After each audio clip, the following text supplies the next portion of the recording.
Hello guys, in this video I am going to validate our request parameter ID. So as I previously mentioned in our previous video, according to our current implementation, if we provide an invalid ID as our request parameter, then our server will crash. Let's first see what will happen if we provide an invalid ID. So first I'm going to start our server. You can do that by npm run dev. So our server is now running. Let's go to our Thunder client and I'm going to get a single to do and I'll provide an invalid ID 1234, then send. So we get an error and let's go to command line. In the top we can see it says pass to object ID failed for value 1234. And if we go below, we can here see argument passed in must be a string of 12 bytes or a string of 24 hex characters or an integer.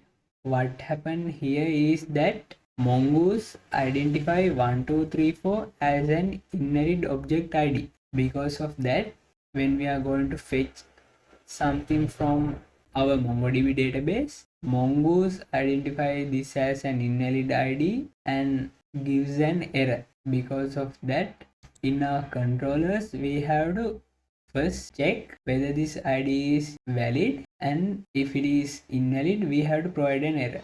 So first I'm going to require Mongoose, then in a get to do function I'll check Mongoose types object ID is valid.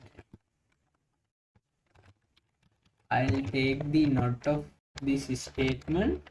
So that means if the ID is not valid, I'm going to return this same error. So I have to check this validation in delete and update functions as well. So I'll copy this here for delete function and I'll copy it here for our update function. So let's save this and let's wait till our server restarts.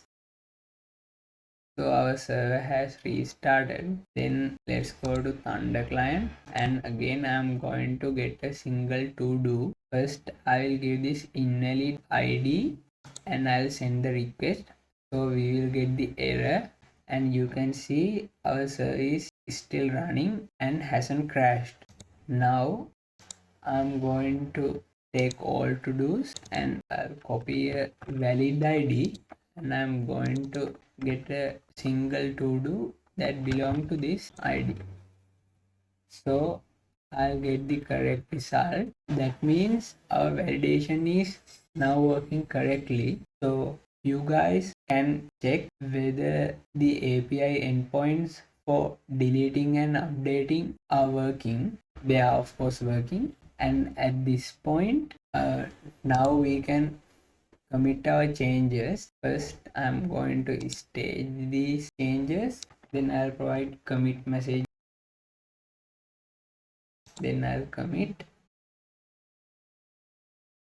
So at this point we have a working server and it has the functionalities to get to-dos, create a to-do, delete a to-do and update a to-do. So next we have to develop our front end and I will start it in the next video.